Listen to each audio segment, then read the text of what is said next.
The flight nosed into a cloud, and we rocked with the turbulence outside. A peculiar silence crept among the passengers, most of whom were young men seeking the green, the myriad hues of green pastures of Kerala, where it seems everything was in abundance, but a labor force and rain. The plane rocked some more, and somewhere behind me, a child wailed in fright. An elderly couple alongside, who had been chatting incessantly, was finally quiet. I wondered what the young men from northern India, almost all of them in the uniform of the guest worker jeans, t-shirt, wind cheater, and sneakers, thought of this turbulent return to their workplace. The memory of the horrific floods in 2018 is still as vivid as they are frightening. All around me was fear and anxiety, which manifested as a reined-in silence and a determined grip on the seat handles. I must have been the only passenger on that flight who was happy with the turbulence. An uneventful flight meant good weather. So, turbulence meant just one thing: wind currents, and hence the monsoon. After all, I was traveling to Kerala to renew my acquaintance with the monsoon. For almost 6 weeks now, the southwest monsoon has been playing hide and seek. My daily calls to my parents would begin with the query, "Is it raining there?" This wasn't a conversation filler, as it tends to be when two people have nothing to say to each other.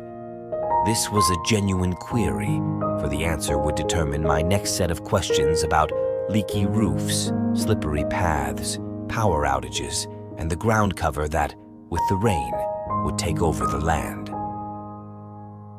On July 17th, which was the first day of the Karkitakam month, and when sheets of rain ought to be falling as if the end of the world was drawing near, my mother said the skies had loomed a gunmetal gray, but all they had was a minor spell of reluctant rain, and now the sun was shining.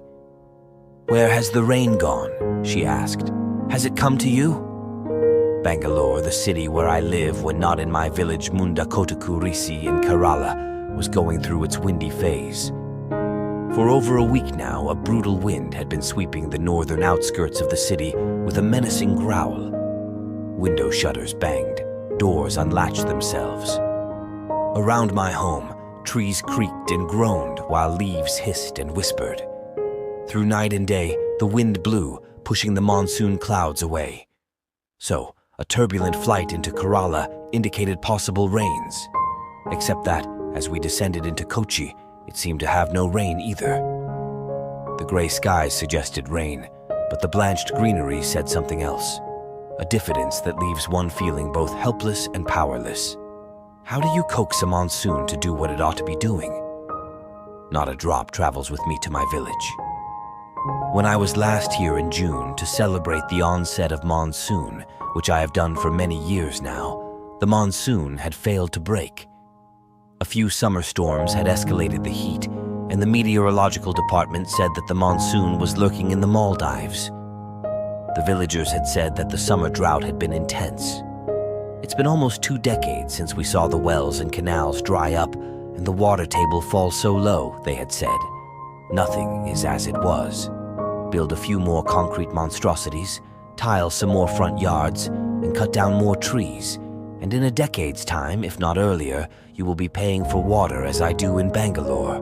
Ours $400 for a small tanker of water to supplement the trickle sourced from the community bore well. And here we are, a week into Karkitakam, when fields and canals ought to be overflowing, and ditches gurgling like streams, and the monsoon still hasn't planted its feet in the ground. At dusk, my sprightly 85-year-old uncle comes calling. Here is a man who straddles the past and present with the same ease he does his scooter. He learned to ride one when he was 78.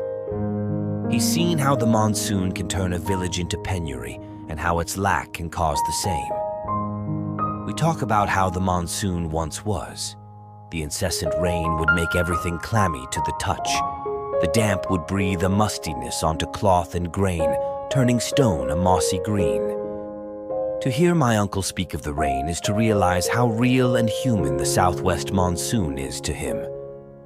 Like the much-awaited visit by a rich relative that turns into a joyless anticlimax, the monsoon has proved to be a disappointment. He accused this year's monsoon of merely kari kuri puva, of making a production with gray skies, rumbling thunder and stillness in the air, and then not showing up. Evening turns to night. A lone firefly weaves patterns of light. I watch the night, waiting for some sign of an impending downpour. Eventually, I go to bed.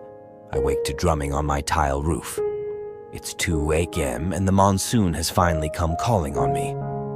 The prodigal son has found his way home. I pulled the sheet to my chin and snuggled deeper into bed. For that, too, is one of the many pleasures of the monsoon. When I wake up at daybreak, the music of the rain is still playing. Plain and gamaka-laden notes, high and low decibels, the stately pace of the Valamba Kaalam, the center of the Madhyama Kaalam, the quick trot of the Druta Kaalam. The rain beckons me into its arms. The rain falls. I make a cup of tea and sit on the swing seat on the veranda. I watch the rain as if it were an exotic migratory bird, afraid to even sigh in pleasure, for I might frighten it away. What tales do each raindrop hold? What lessons will it teach? What gifts will it offer? The magic of the monsoon resonates in me as a sense of well-being. For now, the world is a beautiful place.